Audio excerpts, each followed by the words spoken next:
Outstanding expense. അതിൽ outstanding expense എന്താണെന്ന് ആദ്യം പറയാം. എന്താണ്, നമുക്ക് ഡ്യൂ ആയിട്ടുണ്ട്, പക്ഷേ നമ്മൾ കൊടുത്തിട്ടില്ല. അപ്പോൾ നമുക്ക് 500 രൂപ റെൻറ്റ് കൊടുക്കാനുള്ള ഡേറ്റ് ആയിട്ടുണ്ട്, പക്ഷേ നമ്മൾ പേ ചെയ്തിട്ടില്ല.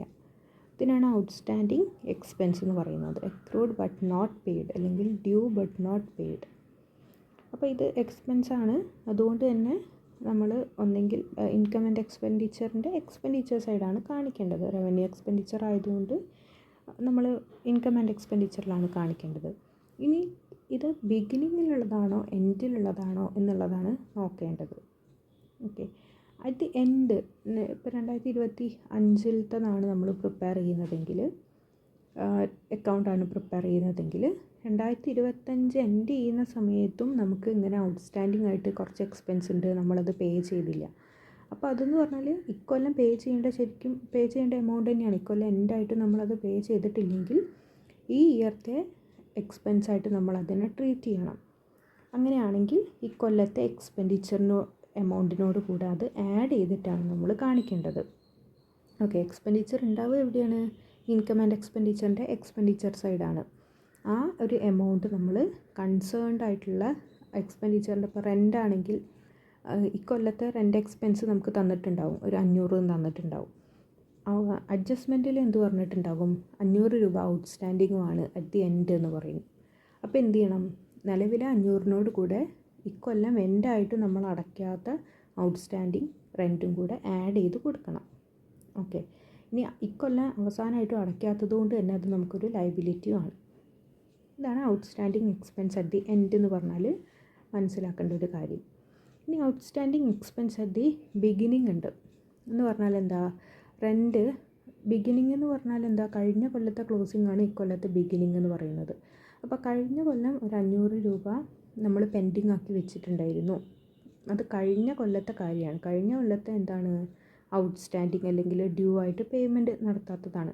അപ്പോൾ കഴിഞ്ഞ കൊല്ലത്തെ ബാലൻസ് ഷീറ്റ് എടുത്ത് നോക്കിയാൽ അതിൻ്റെ ക്ലോസിംഗ് ബാലൻസ് ഷീറ്റിൽ ഇത് കാണുന്നുണ്ടാകും, 500 രൂപ എന്നുള്ളത്. ഓക്കെ, അപ്പോൾ ഇത് കഴിഞ്ഞ കൊല്ലം നമ്മൾ എന്ത് ചെയ്തിട്ടുണ്ടാകും? ഈ പറഞ്ഞ അതേ ട്രീറ്റ്മെൻറ്റ് ചെയ്തിട്ടുണ്ടാകും. കഴിഞ്ഞ കൊല്ലത്തെ ഇൻകം ആൻഡ് എക്സ്പെൻഡിച്ചറിൽ ആ ഒരു സമയത്ത് നമ്മൾ ആഡ് ചെയ്ത് കൊടുത്തിട്ടുണ്ടാകും എക്സ്പെൻഡിച്ചറിനോട് കൂടെ.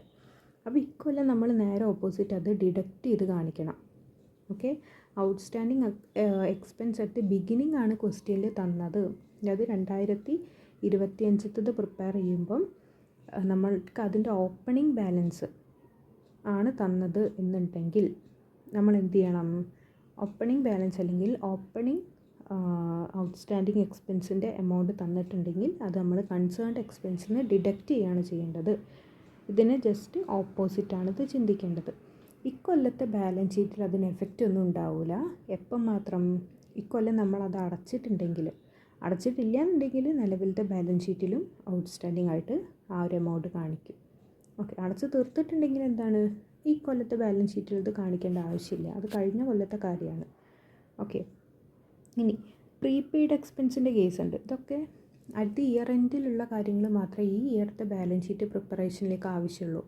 മറ്റ് കാര്യങ്ങൾ നമ്മൾ ഇൻകം ആൻഡ് എക്സ്പെൻഡിച്ചറിൽ അഡ്ജസ്റ്റ് ചെയ്യാനാണ് നോക്കേണ്ടത്. അറ്റ് ദി ബിഗിനിങ് ആണോ എൻഡ് ആണോ എന്നൊക്കെ നോക്കേണ്ടത്. Prepaid expense at the end എന്ന് പറഞ്ഞാൽ പെയ്ഡ് ഇൻ അഡ്വാൻസ് ആണ്.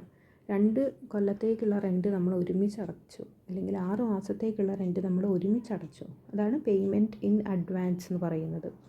നമ്മളെ സംബന്ധിച്ചിടത്തോളം അതൊരു അസറ്റാണ്, നേരത്തെ അടച്ച് തീർത്തു. ഇനി അത് ശരിക്കും 6 മാസം കഴിഞ്ഞാലുള്ളതാണ്, അല്ലെങ്കിൽ അടുത്ത കൊല്ലത്തേക്കുള്ളതാണെങ്കിൽ നമ്മൾ ഇക്കൊല്ലത്തെ എക്സ്പെൻഡിച്ചറിൽ നിന്ന് അത് ഡിഡക്റ്റ് ചെയ്ത് കാണിക്കണം. ഇതാണ് deducted from concerned expenditure on the expenditure side of income and expenditure account. ഇനി prepaid expense at the beginning ഉണ്ട് എന്ന് പറഞ്ഞാൽ എന്താണ്? ഇപ്പോൾ ചെയ്തതുപോലെ തന്നെ കഴിഞ്ഞ കൊല്ലം നമ്മൾ ഈ കൊല്ലത്തേക്കുള്ളത് കഴിഞ്ഞ കൊല്ലം നമ്മൾ അടച്ചിട്ടുണ്ടാകും. അപ്പോൾ കഴിഞ്ഞ കൊല്ലത്തെ ബാലൻസ് ഷീറ്റിൽ കറണ്ട് അസറ്റായിട്ടും അതുപോലെ തന്നെ ഇൻകം ആൻഡ് എക്സ്പെൻഡിച്ചർ അക്കൗണ്ടിൽ എക്സ്പെൻസ് ആയിട്ട് നിന്ന് കുറച്ചിട്ടും അതിനെ കാണിച്ചിട്ടുണ്ടാവും. സോ ഇക്കൊല്ലം എന്ത് ചെയ്യണം? ആ ഇൻകം ആൻഡ് എക്സ്പെൻഡിച്ചറിൽ ആഡ് ചെയ്ത് കാണിക്കണം. ദെൻ ഇക്കൊല്ലത്തെ ബാലൻസ് ഷീറ്റിൽ അതിന് എഫക്റ്റ് ഒന്നും ഉണ്ടാവില്ല. അത് കഴിഞ്ഞ കൊല്ലം നമ്മൾ അസറ്റായിട്ട് എടുത്ത് കഴിഞ്ഞു. അപ്പോൾ ഇക്കൊല്ലം അതിൻ്റെ എഫക്റ്റ് ഒന്നും ബാലൻസ് ഷീറ്റിൽ ഉണ്ടാവില്ല, ക്ലോസിംഗ് ബാലൻസ് ഷീറ്റിൽ ഉണ്ടാവില്ല.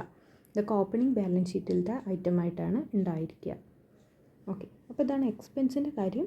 Outstanding expense at the end ആണെങ്കിൽ നമ്മൾ ലയബിലിറ്റിയാണ് ഇക്കൊല്ലത്തെ എക്സ്പെൻസിനോട് കൂടെ ആഡ് ചെയ്യണം. Outstanding expense at the beginning ആണെന്നുണ്ടെങ്കിൽ ഇക്കൊല്ലത്തെ ബാലൻസ് ഷീറ്റിന് എഫക്റ്റ് ചെയ്യുന്നൊന്നുമില്ല. അത് പേയ്മെൻറ്റ് നടത്തിയിട്ടുണ്ടെങ്കിൽ ഇൻകം ആൻഡ് എക്സ്പെൻഡിച്ചറിൽ അത് ഡിഡക്റ്റ് ചെയ്യണം. ഇതിന് just opposite. Prepaid expense at the end ആണെന്നുണ്ടെങ്കിൽ ഇക്കൊല്ലം നേരത്തെ അടച്ചിട്ടുള്ളതാണെങ്കിൽ അസറ്റാണ്. സോ അത് നമ്മൾ ഇപ്പോൾ കൊല്ലത്തെ എക്സ്പെൻഡിച്ചർ അല്ലാത്തത് കൊണ്ട് ഡിഡക്റ്റ് ചെയ്ത് കാണിക്കണം. Prepaid expense at the beginning ആണെന്നുണ്ടെങ്കിൽ കഴിഞ്ഞ കൊല്ലത്തെ കാര്യമാണ്. കഴിഞ്ഞ കൊല്ലം നമ്മൾ ലെസ് ചെയ്തതായതുകൊണ്ട് ഇക്കൊല്ലം നമ്മളത് ഇപ്പോഴത്തെ എക്സ്പെൻഡിച്ചറിനോട് കൂടെ ആഡ് ചെയ്ത് കാണിക്കുകയും ചെയ്യും. ഓക്കെ, ഇനി ഔട്ട്സ്റ്റാൻഡിങ് ഇൻകം അല്ലെങ്കിൽ ഇൻകത്തിൻ്റെ അഡ്ജസ്റ്റ്മെൻറ്റുകളാണ്. Outstanding income at the end ഉണ്ട്. നേരത്തെ പറഞ്ഞതുപോലെ തന്നെയാണ് ഇതിൻ്റെ കേസ് വരുന്നത്. ഈ ഒരു പോർഷൻ എടുത്ത് നോക്കിയാൽ എക്സ്പെൻഡിച്ചറിന് പകരം ഇൻകം ആണെന്ന് മാത്രമേ ഉള്ളൂ. ഇവിടെ നോക്കുക, outstanding income at the end എന്ന് പറഞ്ഞാൽ എന്താ? ഔട്ട്സ്റ്റാൻഡിങ് എന്ന് കണ്ടാൽ ആഡ് ചെയ്യണം, അത്രയും മനസ്സിലാക്കുക. പ്രീപെയ്ഡ് എക്സ്പെൻസ് ആണെങ്കിലും ഇൻകം റിസീവ്ഡ് ഇൻ അഡ്വാൻസ് ആണെങ്കിലും ഇക്കൊല്ലത്തെ കാര്യമാണ് പറയുന്നത്, ലെസ് ചെയ്തിട്ടുമാണ് കാണിക്കേണ്ടത്. അപ്പോൾ ഈ കൊല്ലം നമുക്ക് ഒരു ഇൻകം കിട്ടാൻ ഡ്യൂ ആയിട്ടും നമുക്ക് കിട്ടിയിട്ടില്ല. 600 രൂപ നമുക്ക് ഇൻട്രസ്റ്റ് ആയിട്ട് കിട്ടേണ്ടതുണ്ടായിരുന്നു, പക്ഷേ അത് നമുക്ക് കിട്ടിയിട്ടില്ല. എൻഡ് ആവുന്ന സമയത്തും ഫിനാൻഷ്യൽ ഇയർ ക്ലോസിങ് ചെയ്യുമ്പോഴും കിട്ടിയിട്ടില്ല എന്നുണ്ടെങ്കിൽ ശരിക്കും അത് ഇക്കൊല്ലം കിട്ടേണ്ട എമൗണ്ട് ആയിരുന്നു. അതുകൊണ്ട് തന്നെ നമ്മളതിനെ ആഡ് ചെയ്ത് കാണിക്കും. നമുക്ക് കിട്ടാനുള്ള എലിജിബിൾ ആയിട്ടുള്ള എമൗണ്ട് ആയതുകൊണ്ട് അസറ്റായിട്ട് നമ്മളതിനെ ട്രീറ്റ് ചെയ്യുന്നുണ്ട്. ഇനി അടുത്ത ബിഗിനിങ് ആണെന്നുണ്ടെങ്കിൽ അത് കഴിഞ്ഞ കൊല്ലത്തെ കാര്യമാണ്. കഴിഞ്ഞ കൊല്ലം നമ്മളത് ആഡ് ചെയ്ത് കാണിച്ചിട്ടുണ്ടാവും. സോ അതുകൊണ്ട് ഇക്കൊല്ലം നമ്മളതിനെ ലെസ് ചെയ്ത് കാണിക്കുന്നു. ബാലൻസ് ഷീറ്റിൽ ഒന്നും ചെയ്യേണ്ട കാര്യമില്ല, അതായത് ബാലൻസ് ഷീറ്റിലേക്ക് എടുക്കേണ്ട കാര്യമില്ല. ഇനി ഇൻകം റിസീവ്ഡ് ഇൻ അഡ്വാൻസ് ആണ്. അതായത് ഈ കൊല്ലം അവസാനമായിട്ട് നമ്മൾ ബാലൻസ് എടുത്ത് നോക്കിയപ്പം അപ്പം അടുത്ത 2 കൊല്ലത്തേക്കുള്ള ഇൻകം നമുക്ക് കൊല്ലം ഒരുമിച്ച് കിട്ടിയിട്ടുണ്ട്. അപ്പോൾ അതിൻ്റെ സർവീസ് നമ്മൾ റെൻഡർ ചെയ്യാത്തത് കൊണ്ട് തന്നെ അത് നമുക്കൊരു ലയബിലിറ്റിയാണ്. എന്തായാലും അടുത്ത 2 കൊല്ലം അതിൻ്റെ സർവീസ് അവർക്ക് പ്രൊവൈഡ് ചെയ്യേണ്ടി വരും. അവരുടെ അടുത്ത് നിന്ന് പൈസ വാങ്ങിയതുകൊണ്ട് എന്തായാലും സർവീസ് ചെയ്യേണ്ടി വരും. സോ അതൊരു കറണ്ട് ലയബിലിറ്റി ആയിട്ട് ബാലൻസ് ഷീറ്റിൽ കാണിക്കണം. അതുപോലെ തന്നെ അത് ഇക്കൊല്ലത്തെ ഇൻകം അല്ല, അടുത്ത 2 കൊല്ലത്തേക്കുള്ള ഇൻകം ആയതുകൊണ്ട് കറണ്ട് ഇയർത്തെ ഇൻകത്തിൽ നിന്ന് അത് ലെസ് ചെയ്തും കാണിക്കണം. ഇനി income received in advance at the beginning, അതായത് കഴിഞ്ഞ കൊല്ലം ഇതുപോലെ ഒരു റിസീവ്ഡ് ഇൻ അഡ്വാൻസ് ആയിട്ടുള്ള ഒരു എമൗണ്ട് ഉണ്ട്. അപ്പോൾ കഴിഞ്ഞ കൊല്ലം നമ്മൾ ഇതുപോലെ അതിന് കറണ്ട് ലയബിലിറ്റി ആയിട്ടും അതുപോലെ കറണ്ട് ഇയർത്തെ ഇൻകത്തിൽ നിന്ന് ലെസ് ചെയ്തിട്ടും കാണിച്ചിട്ടുണ്ടാകും. അതുകൊണ്ട് തന്നെ ഇക്കൊല്ലം നമ്മളത് കറണ്ട് ഇയർത്തെ ഇൻകത്തിനോട് കൂടെ ആഡ് ചെയ്ത് കാണിക്കണം. കഴിഞ്ഞ കൊല്ലം കുറച്ചത് ഇക്കൊല്ലം ആഡ് ചെയ്ത് കാണിക്കുന്നു.